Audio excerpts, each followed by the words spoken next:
What's up, guys? It's Eric from Rare Candy, and today I'm actually joined by a couple of special guests, and we are going to be talking about Ultra Prism, the new format, and basically what decks from the previous Crimson Invasion format survive and kind of change, maybe going into this new format with Ultra Prism. So here I am joined by Russell LaParre and also by Zander Bennet. And Russell, if you want to go first, you introduce yourself, just tell the crowd a little about yourself. Okay. Well, I'm Russell LaParre. I run my own YouTube channel and now article subscription website. Or paid subscription, whatever. We're horrible people. Basically, I've been playing for 5 years now, 4.5 years now. Ever since the Plasma Blast set came out. I've made top 32 at I think 18 or 20 regionals. It's a lot, and I made top 8 once. So that's like pretty depressing. I'm pretty much known for making really wonky decks and using a lot of like creative, I don't know, strategies to do well at a tournament but never actually win it. So that's kind of like pretty much my thing. And yeah, we just make paid articles. Some of them are free. Sometimes we do YouTube videos. But for the most part, it's like our team that we built upon it, and yeah, not much else. We should play a lot of Pokemon. Sounds good. What about you, Zander? My name's Zander Bennet. I've been playing since 2012 when Boundaries Cross came out. I didn't realize I'd been playing longer than you, Russell. Dude, makes me feel much worse about my accomplishments. I guess I think I've debuted about 4 or 5 regionals. Most recently, I've been known for like kind of playing some more wonky stuff as well, like Kingdra at some League Cups, and then Sylveon to get 2/3 of my points right now. So, yeah, Sun and Moon 5 is pretty interesting with all the stuff that comes out, and I think that's why he wanted Russell and I to talk about it, because there's a bunch of wonky stuff. Hey, definitely so.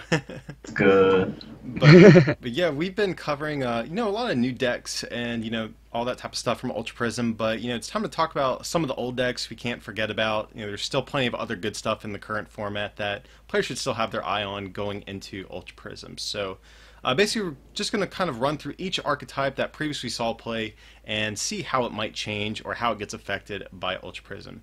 And I think just to kick it off with, the big one that I think has probably had the most talk about its positioning in the game because of this set is probably Gardevoir. So let's just get into that and talk about how Gardevoir might change. And I guess I'll take this one. So I think the big reason people have been talking about this is because Ultra Prism has like a ludicrous amount of metal support. So people have been saying, oh, Gardevoir is dead after this set. And it is worth noting, right now at the time of filming, the actual official set list has not been revealed. We only know what was in the Japanese set. So if that Solgaleo GX promo gets printed in the set, that could change things. But right now we're working under the assumption that that card is just going to be in a promo box later this year. So just something to keep in mind as we go through this video. But nevertheless, there is still a ton of metal support in this deck or in this set, and so that's the reason people have been saying Gardevoir gets worse. But honestly, my first impressions from the testing I've done is that I honestly don't think Gardevoir gets killed by the metal support as badly as most other people have been saying. What do you guys think about that? 100% agree. If the new Solgaleo promo doesn't get dropped, then the deck is nowhere near as strong as like widely anticipated. One, because its ability is absolutely busted. It regulates Volcanion from ever seeing play again, or like as a direct counter against it, at least early. And then 2, the attack for a DCE makes it like the strong attacker in the deck. And right now, it doesn't have a viable option outside of using Magnezone to kind of load up whatever you're looking for to attack with. So that's why I don't believe it's gonna. I don't think Guard is going to see a drop in play at all. It already saw a drop in play in our current meta. I'll say this. I think Gardevoir gets better. I'll say that. I know that I literally think it gets better. I think that the Dusk main Necrozma, I always get them mixed up. Whatever the metal one is, I think that deck with Magnezone is not going to be great. Honestly, I think Bulu is just going to do better than it. But I mean, I don't want to dive into that too much because we're supposed to be talking about like the older decks. I just think Gardevoir's matchups kind of end up getting better with like. The main card that I enjoy like thinking about with Sun and Moon 5 is Glaceon, and I think Gardevoir has a really good Glaceon matchup because they'll go, okay, I'll use that first attack that's just Night Spear, and Gardevoir can go Max Potion, Attach Fairy, hit you for 120. Yep. Like, don't even need to use Secret Spring. So you're still two-shotting them for 1 energy, and if you don't hit the max potion, they're still not hitting you for a knockout unless they had Choice Band on both turns. So you might struggle to set up with things like Glaceon stopping Lele for Bridget, and just the general pressure that Gardevoir is seeing right now from like Zoroark Lycanroc and Buzzwole Lycanroc. But I think the deck ends up fine out of Sun and Moon 5. Yeah, on my list of all the decks, I actually have the most like out of all the pros and cons I wrote for every deck, Gardevoir has the most pros out of all the decks on my list. Yeah. So yeah, like I said, if Gardevoir sees a decrease in play, it won't be because of metal. I don't think that. I think it'll be people just choose not to play it. But some of the other things I'm really excited for, and this is going to be one I'm going to echo a lot throughout this video, is Cynthia. And Cynthia is a card I have just whined about this format, or this game needing for so long, just because, you know, right now every deck has to play Sycamore and N because they have no other options. And Stage 2 decks, honestly, I feel like for the most part don't really want to play Sycamore. Like, I've played Gardevoir a lot this season, and I can't count how many times I've just had hands where it's like, I need to draw cards, but I literally just can't Sycamore. And just so many matchups you can't afford to Twilight in. Sometimes it's really hard to find that turn to get back resources. So I'm just really excited to have Cynthia in the format too. And this will, like I said, this will go for a lot of decks that we're going to talk about. And, you know, just not having to get rid of your resources anymore is going to be really good. Being able to save those max potions, not having to discard them. You know, because of Cynthia as well, another thing is I think Beacon actually gets stronger because if players are previously playing 4N for Sycamore and they might make some cuts to play some counts of Cynthia, that might mean there are less physical copies of N in their deck to potentially end away your Beacon targets at some point. So that's another thing too. What do you guys think about Cynthia? If you're playing Gardevoir, do you feel like you're going to replace Sycamore with Cynthia entirely or in some counts? I'll go down to 2. Yeah, 2 is I kind think of... in most of my builds, I've been noticing that a lot of Zoroark decks chase down Octillery because that's the viable win condition against it, or at least early. And I always wanted, even in my most recent article that I wrote about, I always wanted more draw support in the deck. And if I can supplement that with something that doesn't make me discard my rare candy, then I'm all for it.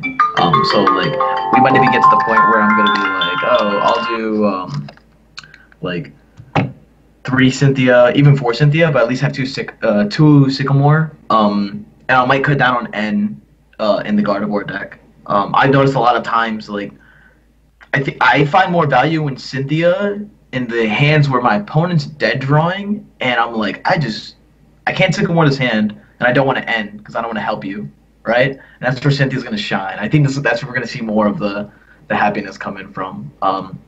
I don't think that any decks are really going to completely cut Sycamore because you're always going to have a hand that you're going to Ultra Ball and have 1 card in your hand. You're like, okay, Sycamore's just better. I don't really care about this last card. Well, even that, like, dead resources, right? So yeah. Like, if we decide to up our bridge account from an increase in Glaceon GX play, and we just can't get to an Ultra Ball, then there's a couple of hands where I'm like, I don't even care about this hand right now. I want to Sycamore away these 4 dead cards so I never redraw them off of Cynthia or N again. So I think we're going to find that sweet center. With the amount of N and amount of Cynthia we're going to play, but I wouldn't cut Sycamore completely. I'm starting all of my lists with 3 of each, not because of any particular reason other than it just sounds like a nice number, and you're playing 1 more draw supporter than 4N and 4 Sycamore. Yeah. But from there, Cynthia gets better the more that you play it. I know that, I mean, the player base has grown so much since Pont existed, which for people who don't know, it's Professor Oak's new theory. It's just the same thing. But it's just that was a great card back in those days, and there's no reason that this card's going to do anything less. Yeah, and that's another thing too. We have had so many new players come into the game, so a lot of them aren't used to playing in a format where we have had Shuffle Draw 6.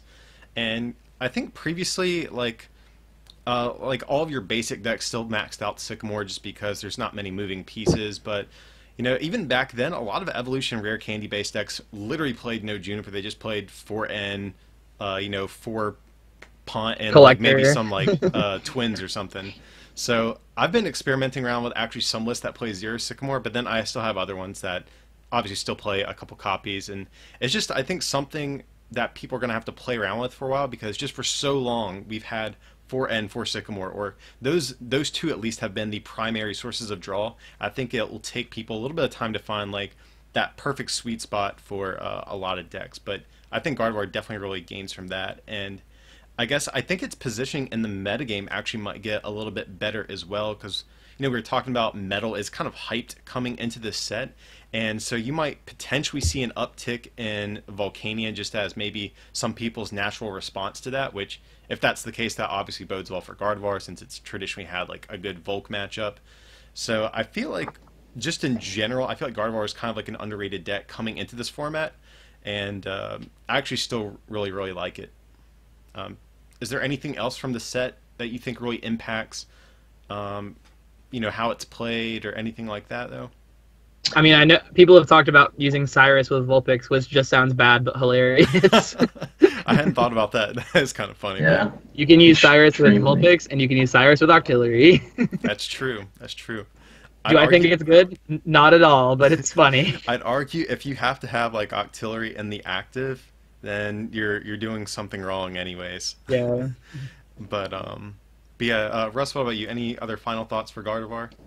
I'm looking one final time. I can't see a thing. Yeah, Yeah, it's like an outrage trample, which is super cute. There's not even a fairy card, I believe, getting printed. Yeah, Oh, is that there just got not? completely. Yeah, am I not seeing one? Unless could be Well, different. one that actually might come into the set is the fairy type baby Tapu Lele of the Oh yeah, the damage mover. No manipulate damage. yeah, because that was in SM4 Plus, which will probably be in the set. So that's like kind of worth mentioning, I guess, but it's not like Absolutely, it's bad in that deck anyway. Yeah, that's Yeah, I'm it just doesn't. like, It doesn't really do anything for Gardevoir. I'm swinging, I'm KOing something. Yeah. I'm getting hurt. If you're having to move damage, you're not playing that deck right. Yeah, you're not doing it enough. So But no, I think that's all. That's all it's it. All the supporters are very niche, Mhm. where they can't really fight this. Yeah, I don't see it. I'm looking through again, and I also don't see anything worth mentioning. Okay. So general consensus though, Gardevoir still good after Ultra Prism. If Yeah. anything, it's get better. It's gonna get Yeah. better. Yeah, like it's definitely not down. Unless Solgaleo goes printed. Yeah, We're done here. I'm gonna start selling. I don't think that the inclusion of that one card in the set completely changes everything that we could ever discuss in this whole video. Definitely. So hey, I might even still just play Gardevoir with that thing if it comes out. I'll let Gardevoir survive somehow. At one point, when I didn't know that we were going to get it, I made a Gardevoir list with a 2-1-2 of the new Solgaleo, so you could stop the weakness on your own Gardevoir because yeah. it's all of your That's what I Pokemon, was and you can just go like DCE, accelerate 2 Fairy Energy, and that sounded pretty good. You're angry. I went 101, Oh, are you serious? and then I swapped out a couple of my ball counts with Timer Ball. So I just had Timer Ball. I was like, I'm gonna hit the Solgaleo. You're gonna lose. All right, guys. So moving on, we already mentioned Volcanion, so we can move kind of into that one.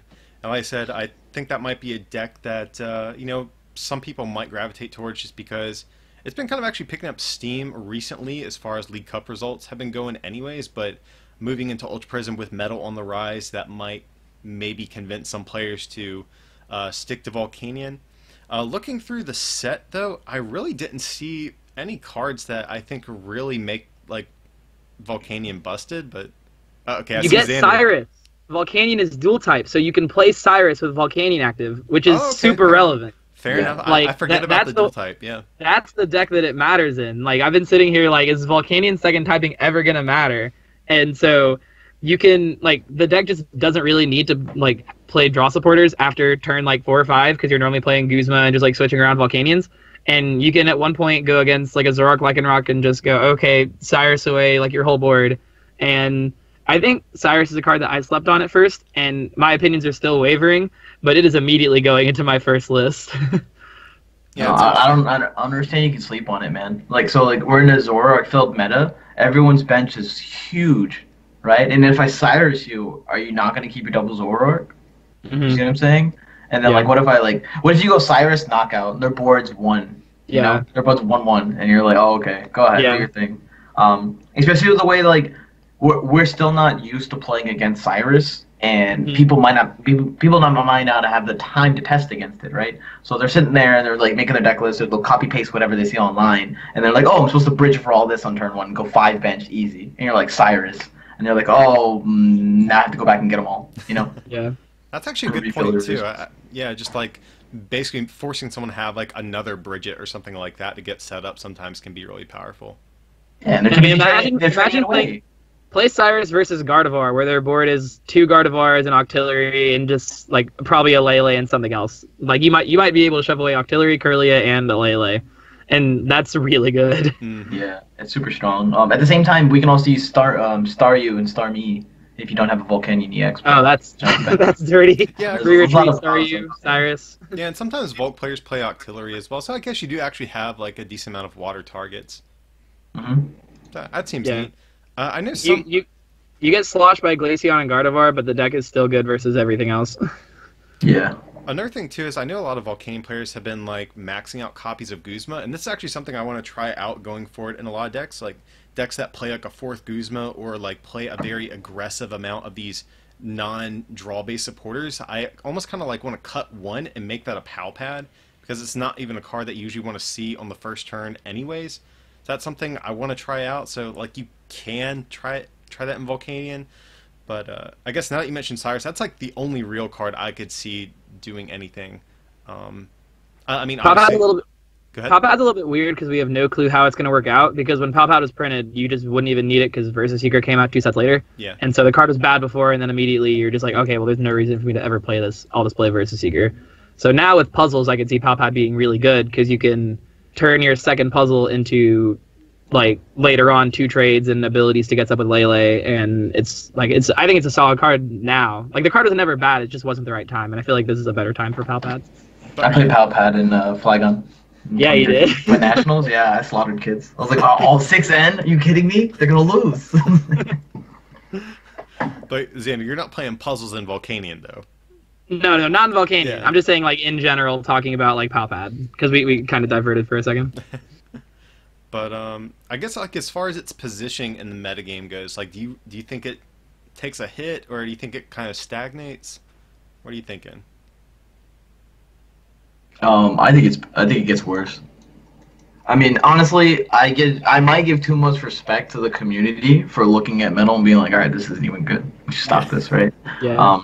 And then if they do believe that, and then they go for decks that I believe are legitimately strong, like Zoroark, Glaceon, a couple of the other decks that are popping up in here, I think Empoleon's actually not horrendous. Yeah. No, I think people love have been... playing Piplup, so yeah. People have been way too hard on Empoleon. Like I was surprised by like how strong it actually was when I was playing around with it. So yeah. Did you play Counter Energy though? What's that? Did you play Counter Energy? He didn't play Counter Energy, and I was mad at him. I sent him a list for it, and I was like, why is there not Counter Energy in this deck, Eric? Yeah.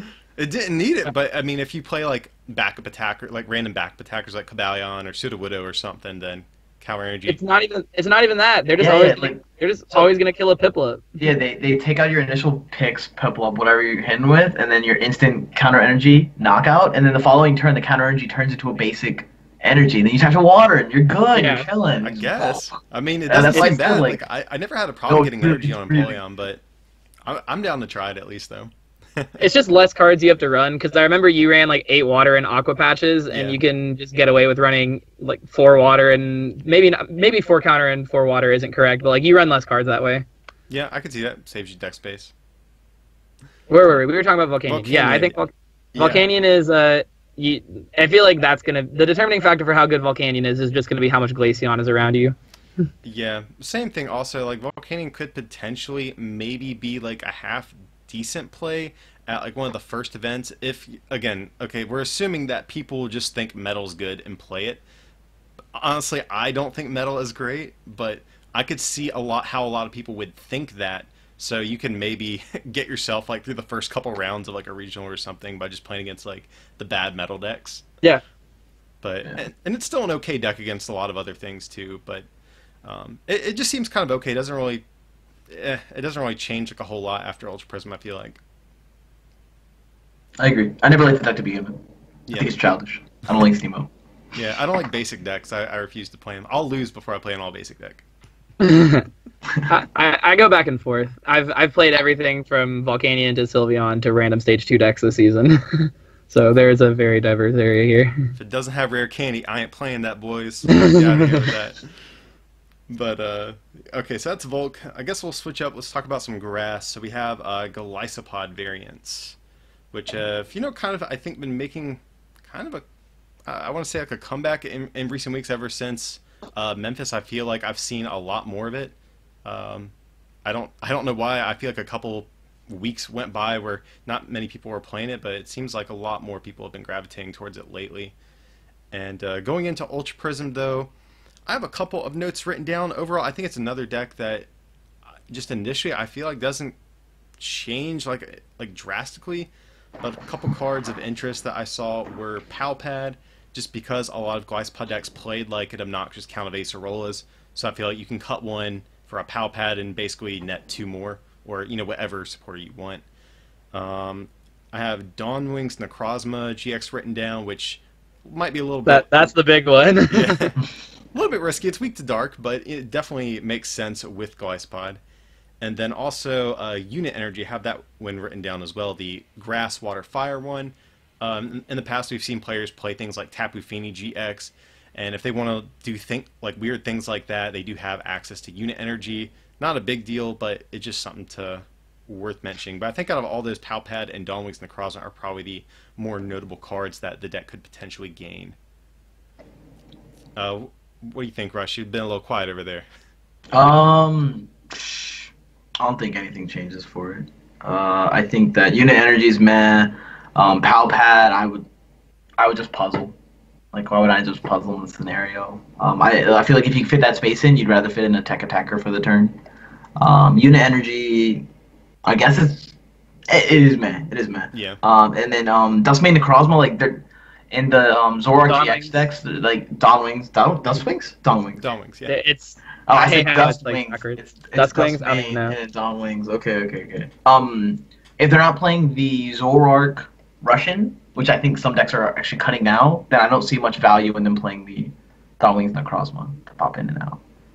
I think Golisopod is a deck that gets the most improvements from the set, actually. Do I think it's Wow. I don't know if it's the best deck that kind of changes out of the set, but if you're using Invasion, I think is the ability on Necrozma, then that means that you don't have to play Acerola or Guzma, so you can start running max potions now. And I remember the Golisopod dumbbells lists that put it at 250, and there's nothing doing 250 right now. And so I don't know if we're getting the Magirna. It was from Sun and Moon 4+ that had the ability that once during your turn you return a tool to your hand. If we get that, the deck gets better. If not, I mean, it's still fine.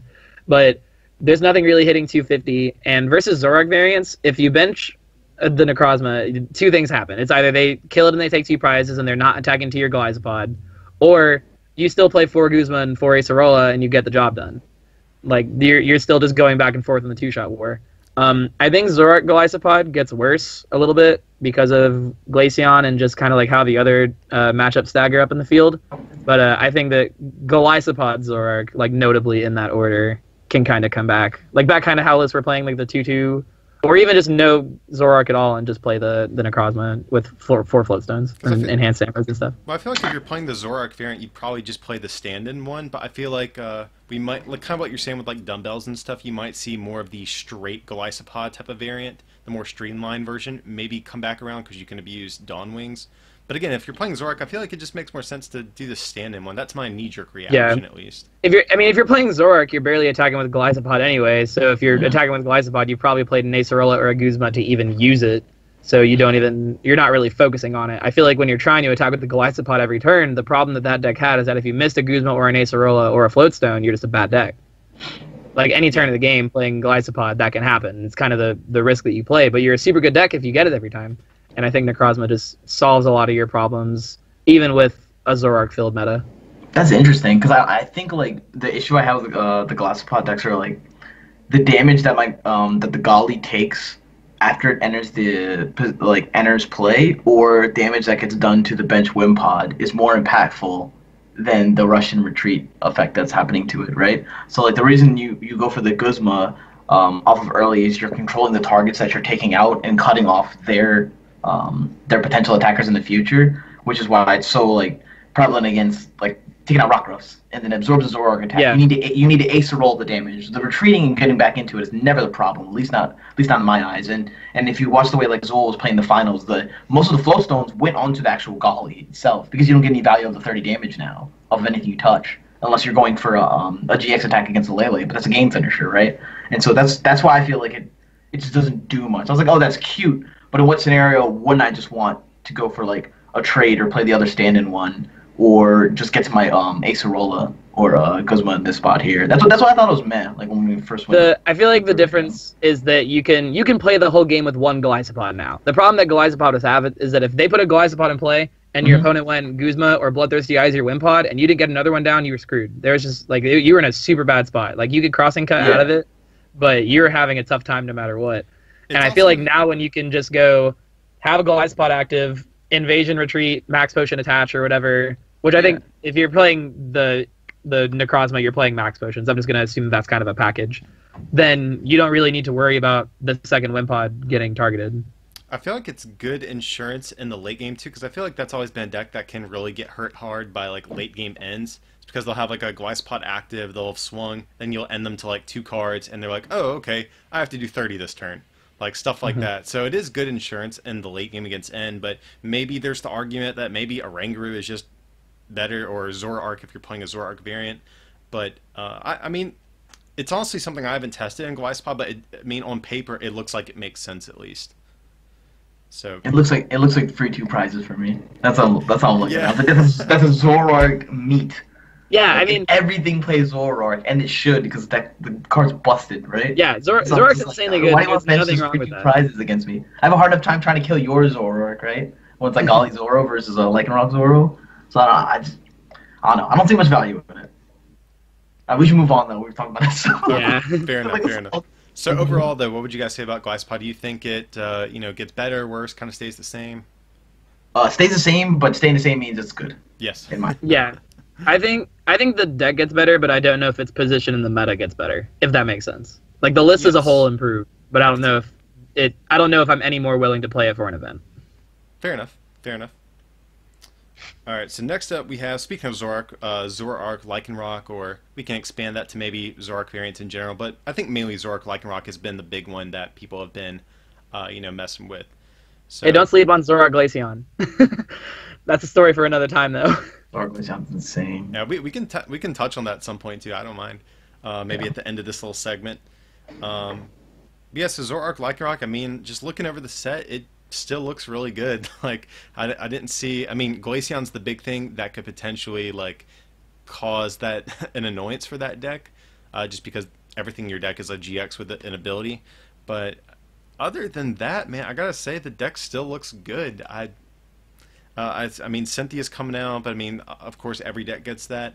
I didn't see a whole lot in particular though that this deck really was like dying to have. Palpad in conjunction with Puzzle, like you said, could be a thing, but I don't think it was really missing anything to begin with to even gain from the set. But so my feelings are pretty neutral on it. What do you guys think?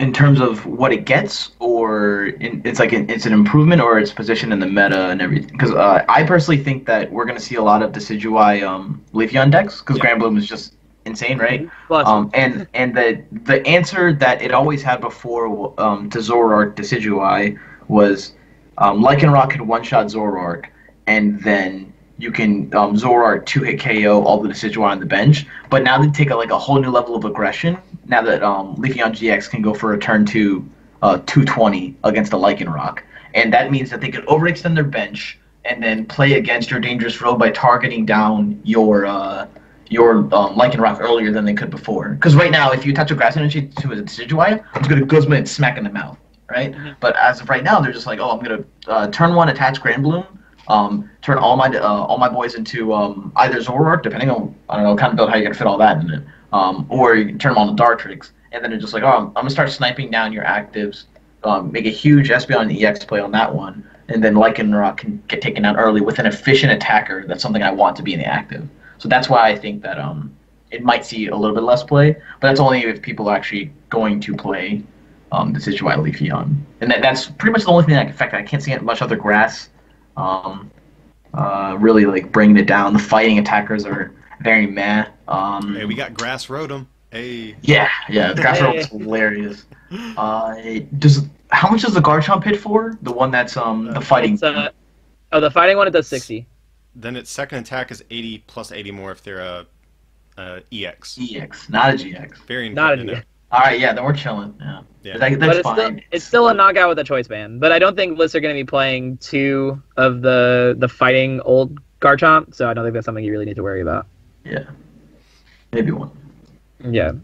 Either way, I think that Zoroark Lycanroc, this is going to sound weird. I feel like it's the deck that gets hit the worst, but it's still going to do super well. Like, theoretically speaking, Glaceon variants should just push it, because like you said, you do turn off Trade and Wonder Tag and Bloodthirsty Eyes, and that's everything that the deck is good for. Yep. So I think that if you're playing Zoroark Lycanroc, you have to up your supporter counts real quick, because you'll face a Glaceon variant, or maybe not even up your supporter counts, just up your Bridget count, because you'll face a Glaceon variant and they'll go first. And even if they go second and they get a turn 1 Glaceon, you're still having a really bad time. But the deck's still solid versus everything else. I think versus the metal zone, whatever combination of good metal cards that you're playing, you have enough efficient ways to target down Magnezone to kill Magnezone. And is Magnezone 140 or 150? I always forget. Magnezone's 150. Okay, so you play Devoured Field, Kukui, Bloodthirsty Eyes is a knockout. And you have to play Devoured Field, because if you play Reverse Valley, they take 10 less also. So you have to play Devoured Field to do it.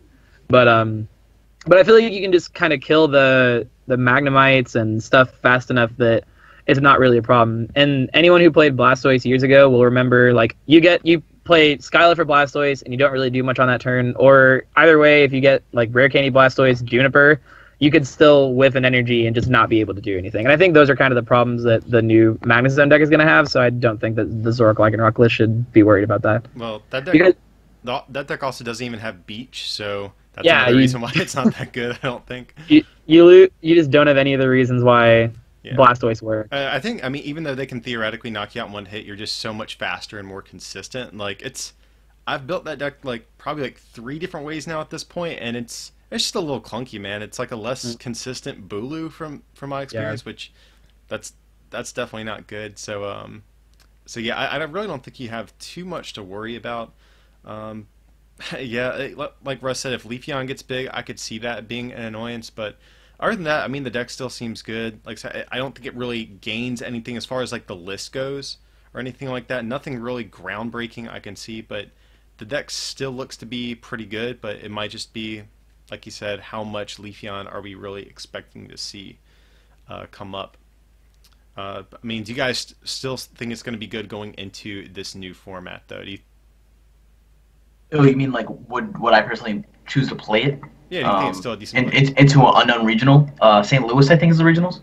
Yeah, St. Louis is first. Absolutely not. You're gonna get destroyed. People like to play new stuff, right? Mm-hmm.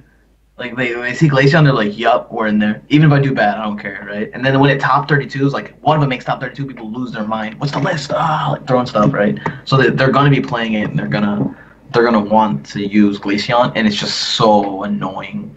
Yeah. To deal with. I think people are gonna sleep on Glaceon, and I don't mean that in like people aren't gonna play it. I mean people aren't gonna be ready for it. Yeah. Okay. Like, Glaceon's gonna do really well. There are gonna be people who didn't up their supporter counts, and they're just gonna lose. Like it's just gonna be that simple. They're just not gonna be able to beat it. I mentioned this in another video too. I feel like Glaceon can potentially be like, especially like a good play for one of these like early regionals where people haven't adapted. Because like back when Trash Ranch came out, a lot of people were still like, "Oh, screw it! I'm gonna play I'm gonna play Trainer's Mail and win," and then they lose. And so it could be kind of a similar type of effect like that, where people just aren't prepared and they think their old deck is just going to be just as good coming into Ultra Prism, and Glaceon might prove them wrong. So we'll have to see how that one goes. I pretty much think with the Glaceon coming out, it's the end of the Tord engine, or what I called it, from how Tord made it. That one, London, whatever, he slaughtered. What a beast. But he made that engine where it was just Zoroark based, right? And we had tons of Bridget, and we went like 2 Sycamore, and everything kind of slowed down. Once Glaceon drops, that should go away. Yeah. Like, we're going to go back to how the old decks were all tailored. Even though it's going to be slower, obviously, because Glaceon enforces like this speed to go down. But yeah, I just don't see people need to adapt their list early in order to deal with it. And I think it's going to be an amazing call going into St. Louis. I mean, I could still see the I'm gonna call it the Tord engine too, just because he did being okay as long as you still up the rest of your supporter accounts, which I don't really know where you're finding space for that at that point. Yeah, puzzles are gone at that point.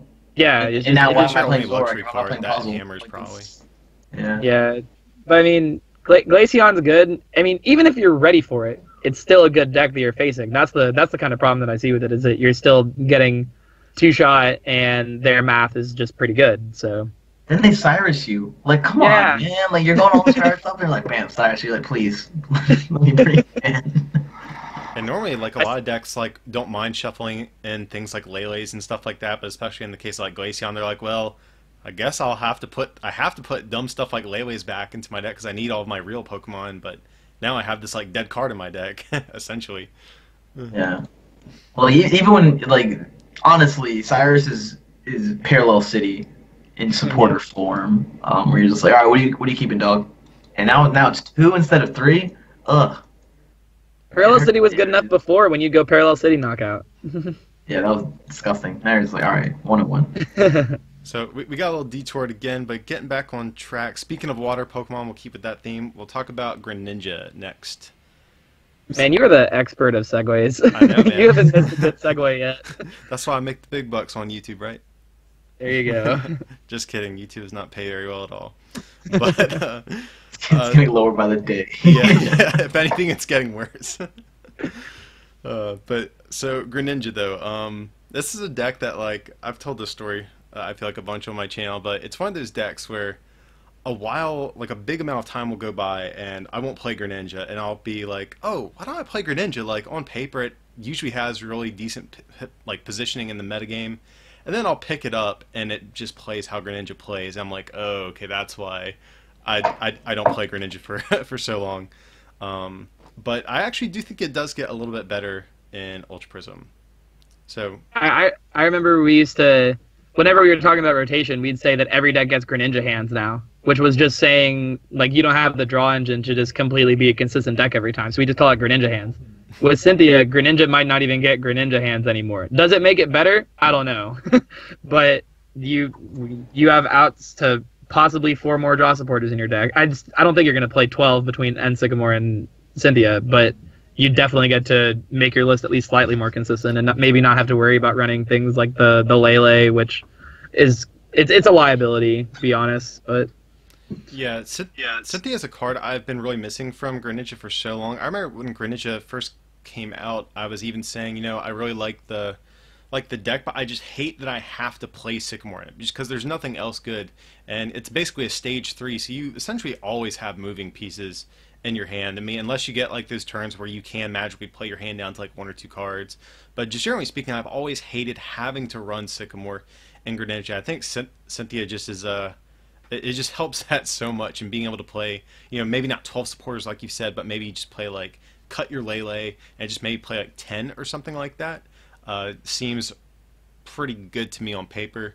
And then of course you can play Cyrus now, which can be good in Greninja, especially in the early portions of the game where you know, you're just trying to survive. What's that? Cyrus shadow stitching extends the hand. Like yeah, I could see that being good.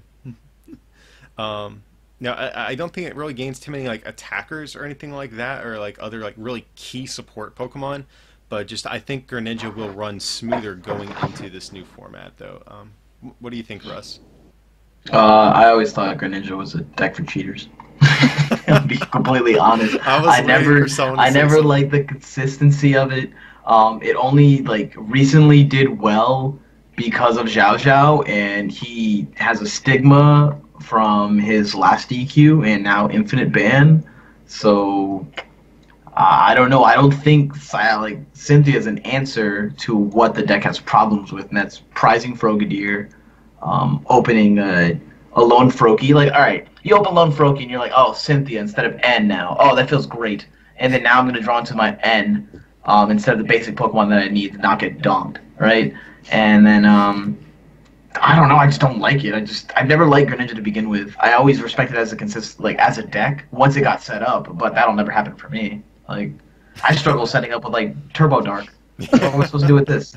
So yeah, I think it pretty much stays the same of where it's at. It got Cyrus, cool. It still loses to Giratina promo, awesome. People have tried adding Zoroark into the deck now, and I don't know why they did that. It loses everything anywhere. So not impressed. I'll say that. Fair you can even utilize Super Boost energy. Like I have four rainbow. What's the point? How did we Super even forget Greninja. to talk about that for Gardevoir? Like, Oh, Oh that's no, never. If you ever get a super boost energy out, you already won. Like, Yeah. like you already have, if how many three stage 2 Pokemon? Yeah. three Like, stage twos. you are. I look at my opponent. I'm like, why are you still here, man? dude, well, I was I knew testing you a were list again. with that recently, and I knocked out a clean Decidueye in just one hit. I was like, oh, this is so stupid. Like, it. So that's at least I think a consideration for Gardevoir. I don't know if I would like play at a regional or anything yet, but something I do want to backtrack on and just mention real quick though. But yeah, Greninja definitely doesn't really gain anything from that either. If you're playing Gardevoir and you lose when you have 3 Gardevoirs out, like like what have you done wrong? You got paired Dude, against Metagross, maybe. If someone Oh. enhanced hammer my super boost energy, I'd flip the table. I'm not having that. I was like, come on, man, give me this. give me something. It's hilarious. I'll say about Greninja though. I probably still will never touch the deck again. I'm just like I have too much anxiety just like literally shuffling up for like the first turn or two of the game. Like I probably won't play it, but if someone held like a gun to my head and forced me to play it at an event, I would feel more comfortable after Cynthia came out than if I did when we didn't have any other draws. Did you ever play at a big event? No. Like a I regional event? have. Alright, yeah. I I'm have sorry, played Xander. it in a big event. Mistakes were made. And then I've always said this about Greninja, and I always will until the end of time. Playing Greninja does not improve you as a player at any point of any experience with the deck. Right? So I think that every other deck, Sylveon, anything, like, because I know Xander's all about Sylveon right now, right? I think there's tons of other decks that provide an application and like utility that lets good players one, like, enhance their skill, make their own mistakes, and then recognize a different outlook of how to approach deck building and the game in general. All you have with Greninja is make sure I promote my break so I can throw the water energy with it first. And do I want a Shadow Stitch or do I want to what's it called? Moonlight Moonlight Slash. Slash. Moonlight Slash this turn, right? And then they're like, well, sometimes you have the Guzma stall. I'm like, really? No other deck has the Guzma stall? Like, you serious right now? Like, of course you're trying to wait until you get your evolutions in play. So what I find is, like, when people aren't, how do I say this? They're not, like, confident in their own skills as a player, where they default to this deck, which they think if I set up, I automatically win, which 9 times out of 10 is like kind of correct unless you see Giratina, and you're also running roulette of not running inside like Giratina throughout the entire tournament, and that just seems like you're setting yourself not only to like fail this tournament but fail your future progression as a player. Because players evolve day by day, they get better month by month, by season, and it's because of the decks they pilot, the testing that they go through. And if you stick yourself into one deck that I believe has very secluded decision making, then you're just kind of like you're stuck. So don't play Greninja. Don't do it to yourself. Like it's Fair enough. I rage about Greninja. All right. So I have another cute little segue. So let's talk about a deck that probably beats Greninja. And well, maybe after this set at least. It's going to be Decidueye variants, and so we can touch on Leafeon while we're talking about that. So that's why I say you might beat Greninja. So. Yeah. But yeah, so previously we have Decidueye Zoroark, which has been the kind of more popular version, which seems like it's been decreasing in play lately ever since like Lycanroc and Buzzwole have been getting big. That's what it feels like, at least in my area. But yeah, Decidueye I think definitely has a pretty strong new partner in the form of Leafeon GX. And have you guys been messing with Leafeon? Leafeon GX is the best card in the set. It's pretty good. It's pretty good. It's pretty good. Every part of that card is just very solid. It might just be like the meta right now and like the cards that exist that make it really good, but like even the ability which people sleep on. If you go against Buzzwole, that ability is just stupid. They go, okay, jump punch for 50. You're like, get out of here. I don't need this. Kill all that. I'll take this 2-shot. No, in all seriousness, I think Leafeon's really solid. I don't even know if Decidueye is the right partner, so I'm not gonna make my spiel on Leafeon right now. I'll kind of stay talking about this, but I don't know how you managed to fit Leafeon and Decidueye and Zoroark in a deck. If you're trying to do that, the thing with Leafeon is it's really good, but you have to super up your grass energy count, and the deck was already tight for space to begin with. So if you're trying to play sets of Zoroark and Decidueye and squidge Leafeon in there, I just don't see how you're going to do it. In the list that I made, I went to a 3-3-3 Decidueye and just accepted that I was only going to ever get 2 out, and kind of change the engine to play more nest balls, so I could just go for the biggest Grand Bloom turn one of all time. But like, I mean, the deck's still good. You play Octi too? No, I played the list that I played with that played a 1/1 Zoroark just because I felt like it was. I mean, Octillery's good because you don't. Nasty. You get to already plays Rare Candy Decidueye Octillery. Boy, like, it's over. You lost. Well, I feel like Zoroark is like kind of good in that because you can like trade away like your all those like extra counts of cards that you've had like put in your deck to get Grand Bloom to work. Yeah, you're playing multiple. Seems good. Yeah. I mean, Glaceon obviously like wrecks you, but like because you're playing a bunch of Eevee so that you can start it, a bunch of Bridget so you can get it turn 1, and hopefully you don't have to play Lele for it, and then a bunch of Grass Energy that you're probably not even going to attach after turn 1. Like, you attach 1 Grass Energy a game playing Decidueye most of the time. You have and 4 now float, you're playing... Huh? Did you have 4 float? 4 float? No. There is the Dodrio in Standard still that gives everything 2 less retreat. Stop. I remember you sent me that. I don't know if I'm down that, with that was a different list, though. Oh, okay. Yeah, that was like... Yeah. That My concept was you go breath, retreat into your other one, you breath. And then you heal well, like that's 100. what Dodrio was good for, because you just gave everything basically free retreat. Yeah, that makes sense. One card I've been like playing around a little bit with that is actually Energy Lotto, because like you said, you have to run like a high count of grass energy, and after the first turn, it's like not as important. So Energy Lotto is a card I've kind of been messing with, like still try to get the grass energy, but it can still have utility in the late game to get like DCEs and stuff like that too. But yeah, this kind of turns to almost like a Leafeon discussion. But I guess here's a question: do you guys see the traditional Zoroark Decidueye deck surviving, or do you think people will kind of adapt to maybe play Leafeon Decidueye? Like, which do you think is gonna maybe wind up being better after Ultra Prism? Leafeon 100%. Yeah. Yeah. I think that's one. It's gonna see more play. Because I think Zoroark Decidueye saw a huge decrease in play from the first 3 weeks of it being out, and I don't know. I don't think everyone's gonna be able to fit all that into one deck, and they definitely want to play Leafeon. So yeah, the first time I used Grand Bloom, I felt like I was cheating. It was so good. I was like, yeah, let me try out this card. Oh my god, it does! It actually works. I don't even know. I don't even know if Decidueye is the right partner for Leafeon. Yeah. Because, like, if you're talking about Leafeon, you're trying to fit 9 to 12 cards in there, depending on how thick your Decidueye line is, just to do 20 damage a turn. And Zoroark, dude. Yeah, I mean, you have Zoroark to, like, trade away extra stuff. Leafeon Zoroark, I considered that. I had a Leafeon Lurantis list that at one point I sent to Eric, like, with both Lurantises, just because the math was, like, pretty solid, even, like, with the healing for whatever the ability is called. Because I know that if I say it, I'm just going to call it Breath of the Wild, and I know that's wrong. Breath of the Leaves. Breath of the Leaves. Leaves, man. But yeah, we could probably turn this whole thing into like a Leafeon discussion if we would. There's so many different ways we have. could build that. Yeah. But okay, so I guess Zoroark Decidueye, though, overall, though, do you guys see that still being something that really gains much from Ultra Prism as far as either new cards or just its positioning in general in the metagame? I think it's a mad deck right now to begin with.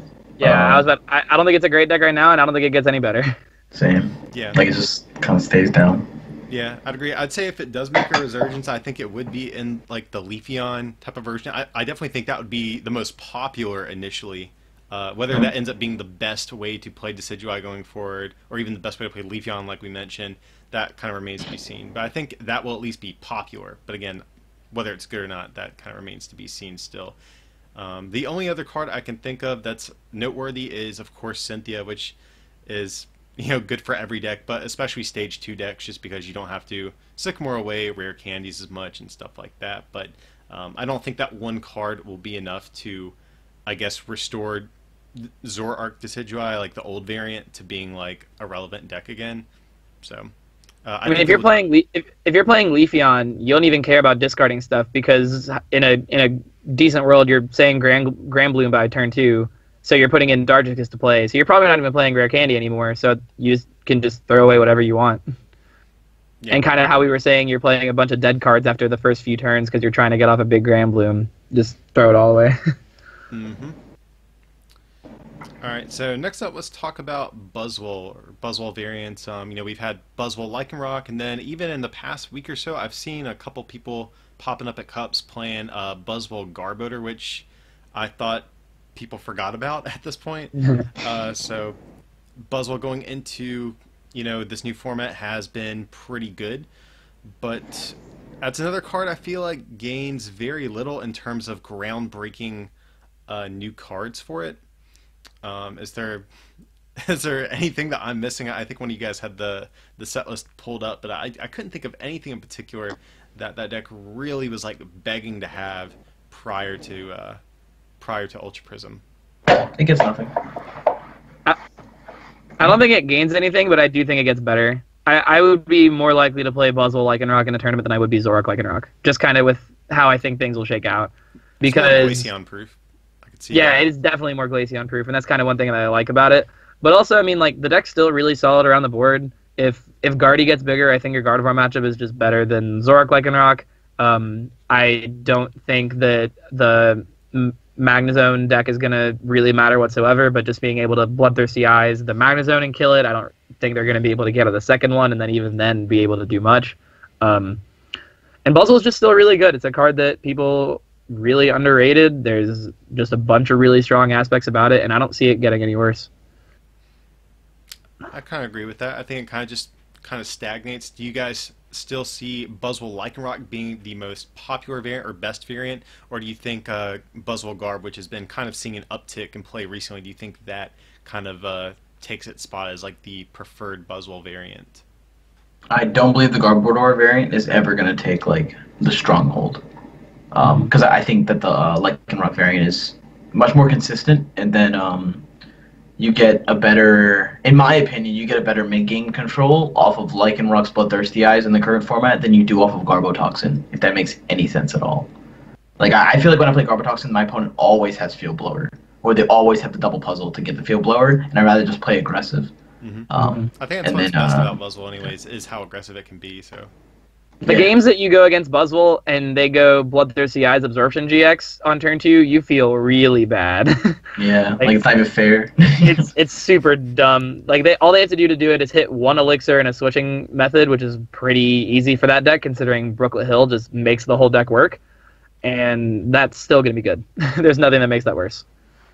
Yep, and so I don't know if there's too much to really say about Buzzwole. Unfortunately, if you liked it before, you'll probably still like it. It still seems good going into Ultra Prism. It could be actually even maybe one of the safer decks to maybe try to play at a major event going into the new format potentially, I think. I would say if you didn't know what to play, you should try Buzzwole Lycanroc just as like one of the first things. It doesn't inherently lose to anything. It doesn't it doesn't really get much better versus everything, and the deck just plays good cards. Mm-hmm. It also has a fairly complicated decision-making tree that is easy for the player to recognize. Yeah. But basically, like when you mess up with the deck, it's easier to recognize where you messed up with that deck than with others, because the plays are very like straightforward and blatant. So like at my most recent League Cup, I ran into a lot of players who picked it up, and they were like, "Oh, it's my first like season playing, or it's my first 2 months playing, and I just saw this deck and I thought it was really, really good, and it looked brainless." And I was like, "It's actually really complicated." And the only reason I lost my game is because you didn't bench a Rockruff. And they're like, "Really?" And I was like, "Yeah." So let me explain like the gameplay scenarios and but like, I don't know. I think it has a fairly solid decision-making tree, and also it teaches you the importance of attaching your resources to proper targets at all stages of the game. So like you can max elixir to a Rockruff, you can max elixir to like dispense like Buzzwole, or I should have stronged here and I accidentally stronged here. I should have float on the active Buzzwole instead of banding. And those are very like immediate things you can pick up when you're like first learning the game, or don't feel too like confident in your own skills. And so when you see that, you're like, "Oh, I want to do that again," and you just carry on with the game. I'm sorry, I'm always bad improving. Like, I feel like there's no such thing as like a player cap. Like me and Primo, I talk about it all the time. Like we go to the tournament, people are like, "Man, I didn't make a single misplay all tournament, playing crazy." And I was like, "That's crazy. I feel like I misplay like 2 or 3 times per match. I just notice it myself, and then like even if I end up winning, I just download the information and then remember it again in the future. Like, oh, we might have won, but still could have improved this here and here and here." The games that I misplay and win, I'm like, I didn't earn this. I feel terrible. No, I don't believe that at all. I was just like, oh, they didn't capitalize. That's what they get. I was like, I fed you the win there, but okay, you're gonna give me a back. It's fine. I feel like the players who always say stuff like that, "Oh, I didn't misplay at all," those are usually the ones who aren't doing that well. And I don't mean that like critically like Disrespectful. whatsoever. What's that? Yeah. You're like, I don't mean to disrespect people that say that. Yeah, because Yeah. I've definitely done that at tournaments before. So like, it's not like a holier than thou type of thing. It's just like if you're not open to improving, I mean that's not good, you know. Yeah, the joke with my group is that sometimes your opponent does just go like triple Secret Spring, DCE, Choice Band, your knockout. But like that's just the joke saying like sometimes your opponent does just hit the nuts against you, but there is no way they do that every time. And there's some way that you can like, okay, they didn't get this. How do I beat it? Yeah, there's a lot of times where this happens a lot. Like after I take a loss for a round, I'll kind of just sit at like a lunch or a table right next to everyone and just kind of sit there blank faced and replay the entire game back in my head, like match for match, turn for turn. I'd be like, well, I was like, oh, could have done that. Did that make a difference? No, we lost anyways. But that's still an improvement, you know? And like you just being able to adapt that and then put it towards like critical thinking in the future is where I think we can like see tons of changes. Anyways, yeah, Buzzwole Lycanroc's good. Yeah. It's a good deck. You can pick it up and learn a lot. Still a good deck. So I guess speaking of decks that are easy to play, we have Tapu Bulu. Yeah. Attach energy swing. There you go. So this is a deck actually that I feel like on paper really doesn't get hurt that badly. Especially if Glaceon does see a lot of play. This is one of the only GXs that really isn't reliant on its own ability. It's reliant on a non-GX ability to function, which is actually pretty good if Glaceon is expected to see a lot of play. So on paper, I actually kind of like Tapu Bulu going into Ultra Prism. I still probably won't play it. I've never been a big fan of the deck personally, but if you are a person who's considering playing a deck like Tapu Bulu, I think it might get positioned a little bit better, potentially going into the next format. What do you guys think? Is there anything about Ultra Prism that you think really affects this deck? My only sales pitch about Bulu right now is just about how it's 10 times better than any Magnezone variant will ever be, as of right now. It just, you put a Vikavolt into play turn 2, and you don't need to play a draw supporter the rest of the game. It's pretty much that easy. And the Magnezone deck just needs a bunch of more cards to get the deck working. But Bulu's matchups are still the same. There's nothing that really changes. You one-shot a Glaceon with a Choice Band, and Leafeon is the same. And I don't even think your Decidueye matchup is bad whatsoever, even with like Granbloom being a factor. I actually think it probably gets better just because even though they're going faster to get out the evolutions, they're probably not focusing on Zoroark as much, and then you can just like bop them. Their damage output's capped compared to with Zoroark, where they can reach like 150 off of a single energy attachment. Once you take out the Leafeon, if you do a turn 2 off of a band, and then now they don't have another grass energy on the backup Leafeon, they lost. Like you're just gonna snowball the game in their face. Not to mention your GX attack is very strong against that deck. Like holy crap, you just heal everything, and you're like, I don't care about it. Bulu's GX attack is just one of the most underrated GX attacks ever. Yeah. You don't even need to like. Sometimes whenever like I'm testing Bulu, I'll just use Tapu Wilderness. Not even on a turn I'm gonna take a knockout, but just because it puts them back another turn. Yeah. Like versus Zoroark variants, it's just good if you don't have another Bulu down, or if you just kind of wanted to sit and wait to do something. You're just like, I don't need to discard these energy yet, and you have no way to kill me. Cynthia helps it a little bit, just for I honestly think like late game, like drawing. There's sometimes where you're like, oh, I have game on board, I just need to draw into an energy, you got to end it too. And now like you can choose to play a Ranguru, but if you have like 2 more Cynthia in your deck and you have an extra 1 or 2 draw supporters instead of what you currently have, then you're chilling. I think most of the spots will be taken up by Skyla anyway. Blue's never been horrible. It's just Gardevoir was popular. That was an awkward matchup that no one seemed to be able to fix until Rukan came out with his like Clefairy tech and still did decent. He ended up losing in top 8 to the reason Blues always lose, which is inconsistency. He lost to a Greninja in top 8, got 2-0. So like, you can't really explain that, especially when Greninja's a free matchup for it. But yeah, I think Bulu's actually in an amazing position right now in the meta. Top 3 easily for me. And after this drops, nothing changes. It's still top 3. It's all about consistently getting your Bulu out, your Vikavolt out.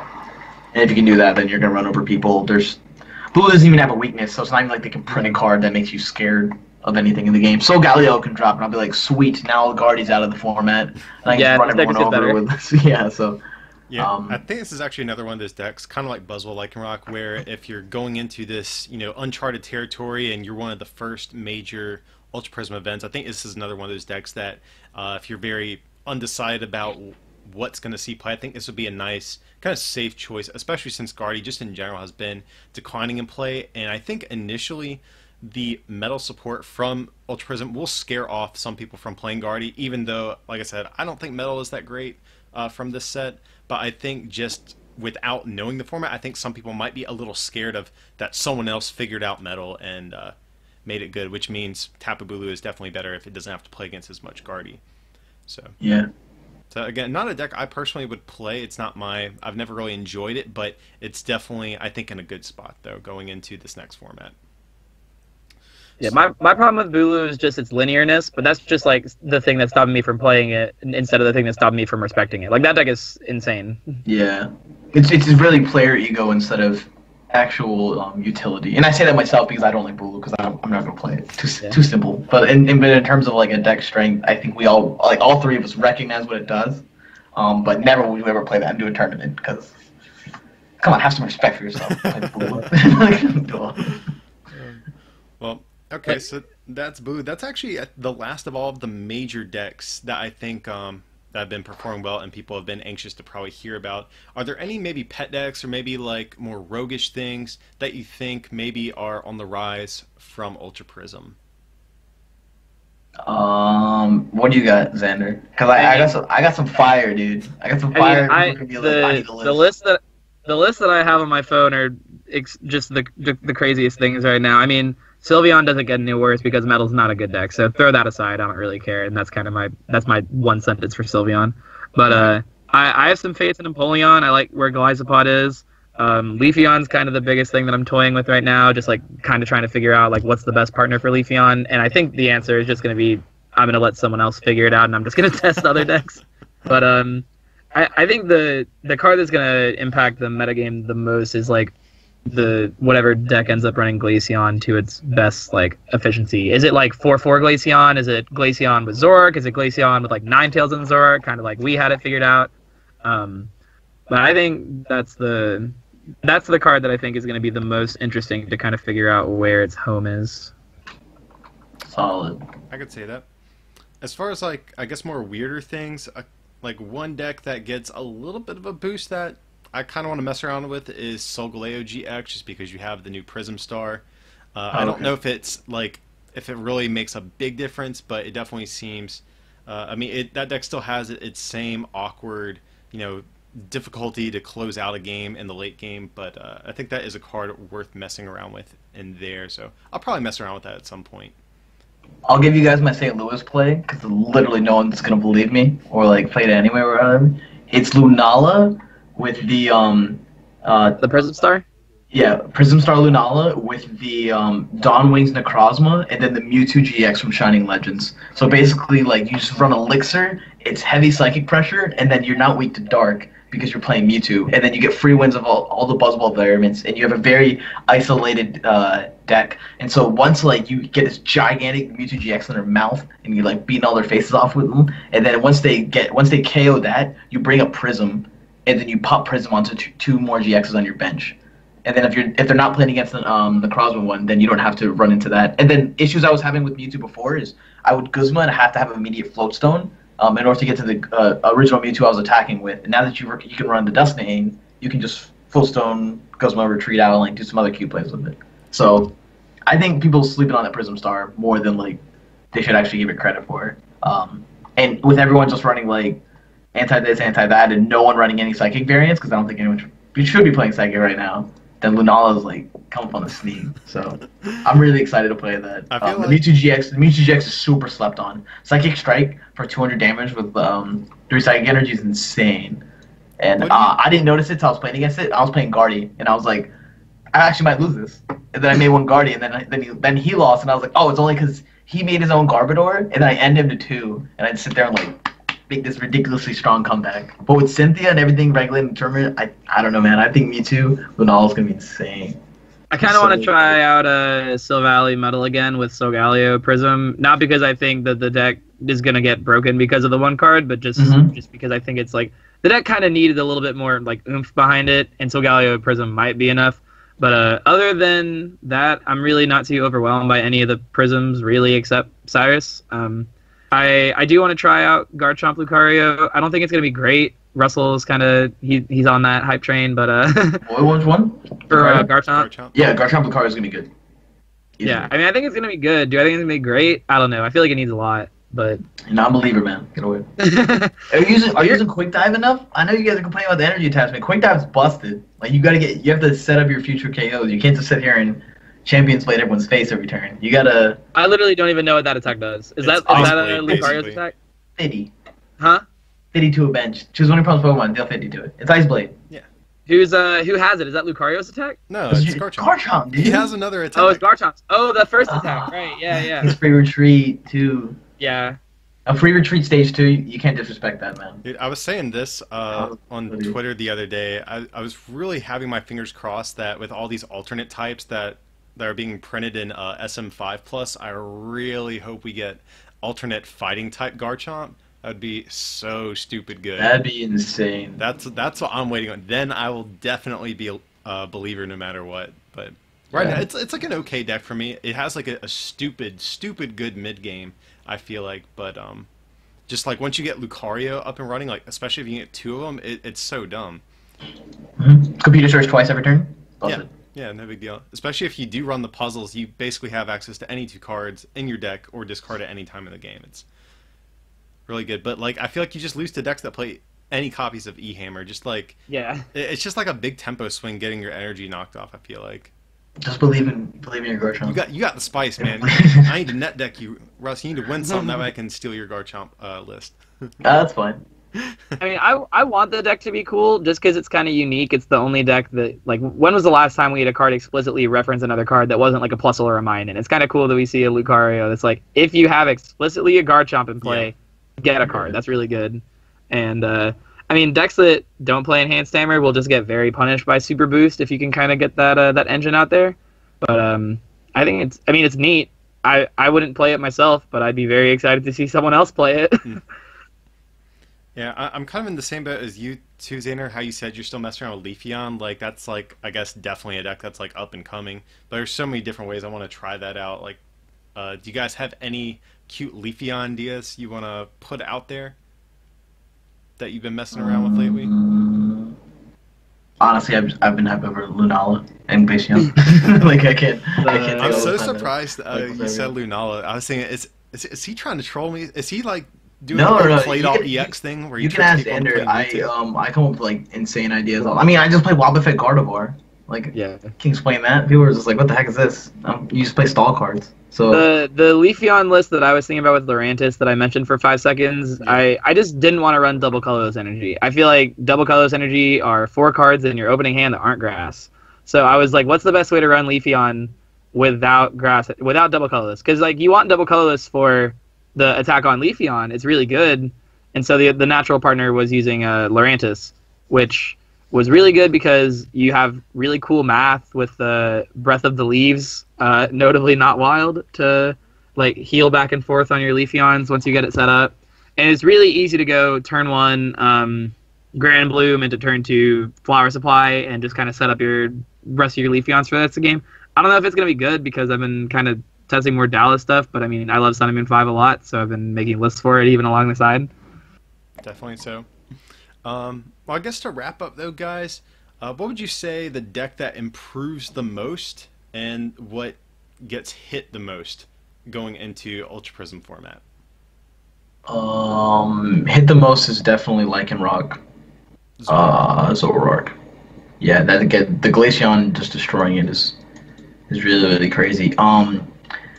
The most help, honestly, if you can play Metal... I mean, Cyrus is the only thing where I'm like, alright, if you splash into a deck, I'm going to lose my mind, right? But, I don't know, most of the other decks are like, they kind of take over a part of something that's already there. Mainly Leafeon, right? Like Glaceon, you partner with Zoroark, because Zoroark's an insanely strong card. Like, too strong of a card. I don't know. Xander, can you think of anything? I love it. I love the set because it's its own thing. You know, like Empoleon is its own thing. Garchomp is like its own help, and then like I see Zoroark as like a support card, and then all these are the main lines, right? Like I see like Leafeon if you're gonna put the main line, and then Glaceon's the main line. Zoroark's just there so you don't get end, so lose the game, or you just go fast and beat your opponent in the face. So I think that Golisopod's really good. Kind of like I said, I feel like the Necrozma and Max Potions kind of gives that deck a whole new angle that you didn't really have before. I also think people are kind of forgetting about Gardevoir. I think that deck just that was mine. I mean, I hope I didn't steal your thunder, but I mean the deck's just still solid. Yeah, you take a loss to Buzzwole here and there, but nothing else really changes. I mean, it's a good deck. It's been a good deck until the last month, and I'm very ready for people to be surprised that Gardevoir does well. And it's just obvious. If you just take a step back away from like the tournaments now and you think ahead and you're like, okay, it just makes sense that Gardevoir is going to be a good deck again. Yeah, and like I said earlier in the video, like out of all the decks we talked about, it had, for me when I was jotting down notes, I had the most positive things to say about Gardevoir over all the other decks. And you know, like I said, people are just sleeping on it, man. If Metal does become, you know, good, I mean, of course, then Gardevoir probably sees a decrease in play, but honestly, I just don't see the Metal stuff from the set being that impactful. I mean, unless Solgaleo GX gets printed, then this whole video could probably change, to be honest, just because that card is so impactful.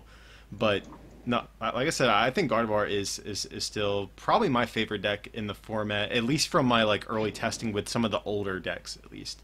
I guess as far as decks that get hurt the most, like Russ said, I think Zoroark, Lycanroc definitely. If Glaceon looks to be popular, it seems like one that gets hit a lot. Beyond that, I think everything else relatively just kind of stagnates a little bit. Doesn't really move up or down too much. I think Bulu and Lycanroc, Buzzwole, I think are decent plays going into early events as well. But I think Gardevoir, I think, gets the biggest boost, which is weird to say because this set was so hyped for killing Gardevoir, which is kind of funny in a way. I mean, I'll make a case for Magnezone. If you are able to get Magnezone out and then kind of like at least chain one attack with a Mount Coronet or maybe Energy Retrieval. I don't even know if you played Energy Retrieval, just draw better. But I mean, the deck's good once you're able to get everything out. I will not say that you're wrong if you told me that, but I just don't know where you're getting turn 2 Magnezone and then all of the energies that you need to, and then consistently dealing with N and finding everything that you need to in a response to like whatever they're doing, because they're still attacking you also. So, I mean, I don't know. The only reason why I would play Metal, Magnezone, whatever, over Vigavolt Bulu is if it was just that much more important to hit 220. And there's nothing really that makes me feel that much better about needing 220 that Bulu can't just do 210 to. If people couldn't make the Lightning Magnezone work, what's going to make them make this one work? You get a stadium, you get back 2 Metal Energies. Is that enough to make you, like, lose your mind, you know?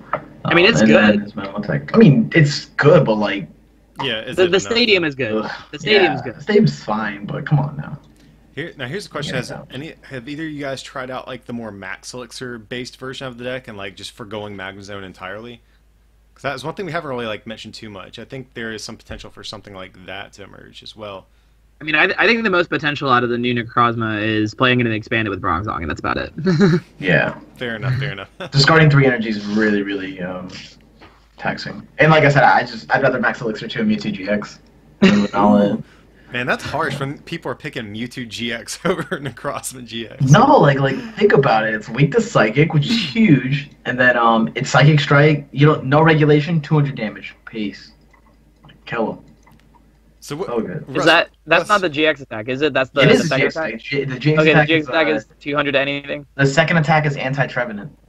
You heal 30 damage from this Pokemon. Oh, right. It's crazy. The first attack is full burst. This attack does 30 damage, has no effect attached to this Pokemon. Yeah, so you just go ham. Yeah. Is it Psychic or any energy? Any energy attached to this. Oh, okay, so double those works. Yeah. Okay. And then your deck is usually GXs, so the one they take off of the Lunala, if they do KO it, is like, who cares? But do you know what Lunala's second attack does? The 20 for every energy Lunala in play? Prism? 20 times. It's 4 energy. Attached to all Pokemon. Yeah. It's like That's- 4 energy or something like That's that. busted, dude. Like, what if you do that against a deck and they can't one-shot your Lunala and you're looking at them like, it's over. I'm about to hit you for like 9,000 damage. Is Lunala weak to dark? Yes. Oh well. But What do you mean you're not one-shotting your one-hitter quitter, dude. You're. It's only I'm one not. prize. I'm To not, be fair, it's only one prize attacker. Yeah, that's Yeah. fine. Granted, I don't know if I'm going to be playing Lunala Prism Star right away, but so I'm going to let Russ figure that one out, I think. I think it's slept on, man. I think I mean- there's gonna be a lot of cute stuff coming out of here. I don't know if I'm playing anything but Sylveon for the rest of the season, but if I was gonna be playing something, it would not be Lunala. But it sounds hype. They have a 70 HP Piplup. Are you kidding me? Oh, yeah. Yeah, dude. What are they doing to this game? Oh, is it even cute? Oh, it's cute too. Oh. There's no reason to run the Charm one anymore, which had that little foil to it. Nope, unfortunately. Alright, guys. Well, I think we've been pretty thorough here. I guess any closing thoughts or any shouts or plugs you guys want to give before we sign off? I mean, Russell didn't plug someone's PC. He talked about it. Yeah, He I didn't was say it. waiting. Okay, They yeah, put out it's fine, it's fine. They put Yeah, out great content, and Eric check as well. out someone'spc.com. We are an article paid subscription website. Use the promo code someone's PC if you want to get a discount, $3 off our subscription price. We're actually cheaper than every other subscription price website ever, or like right now. I don't know, maybe. Shout out to our new sponsors. Hopefully this video comes out tomorrow, but we have a new sponsor, Flipside Gaming. So happy for them to partner with us and work for us for the time being. I know they're trying to get to the Pokemon scene. They're big in the Magic scene. And this is coming out at a great time for us because they are dropping the new, Sun Moon set. And so it's like, all right, cool. They're going to drop, and then whole new set comes out, all those ideas and stuff. Also, shout out to Ultimate Guard, who are our sponsors for RLR gear. And shout out to all the homies for Someone's PC. We're probably the most. Xander, would you say we're the most team-oriented team? Yeah, I would say that. family, like Yeah. we're all Yeah, brothers. if you said- if you said pick a- teams. I feel like you guys are more of a team as much of like you're a group of friends who are all really good at the game more than you guys are like worried about like the sponsorship and super aspect of that. Yeah, not at all. Yeah. Everyone's like, "Yo, we're the best team in the game." Like CCG Castle and all that, and we're just like, "Oh, Shots that's fine. fired. We all have fun." No, they know that too because they try to room with us. They had, "Can we get a room?" And I was like, "Whoa, I thought you guys got the CCG Castle was going on." Yeah, they stormed your castle. Oh no, I played Ryan round 4. There you go. We had the mirror match. I was like, "Yo, You get a shirt? that's You get a rough. shirt? Yeah, oh, of course I got a shirt. I was gonna make a commercial. And I was gonna rip it in half. Ooh. That's one of those I times. guess shout outs for myself, the Meta Podcast TCG page. We're just kind of starting up. It's me and a bunch of players from like the eastern side of the country. We have podcast episodes on SoundCloud and YouTube, and it is really new, so we're just like starting a bunch of stuff off. But hopefully throughout the new year we'll get a bunch of stuff out. I didn't even know this until one of the guys told me we are the highest Twitch subscriber channel that is not official Pokemon. Number 1 is Pokemon TCG, number 2 is Pokemon TCG EU, and then number 3 is us. So we're gonna start streaming more. That's Yeah, it's pretty cool. So, but yeah, I'm really excited for doing stuff with them this year. We're on Facebook, Twitter, and SoundCloud and YouTube. So yeah, check us out. Cool. Well, thanks, guys. I appreciate you coming on to the channel. But yeah, just a big shout out to everyone for watching.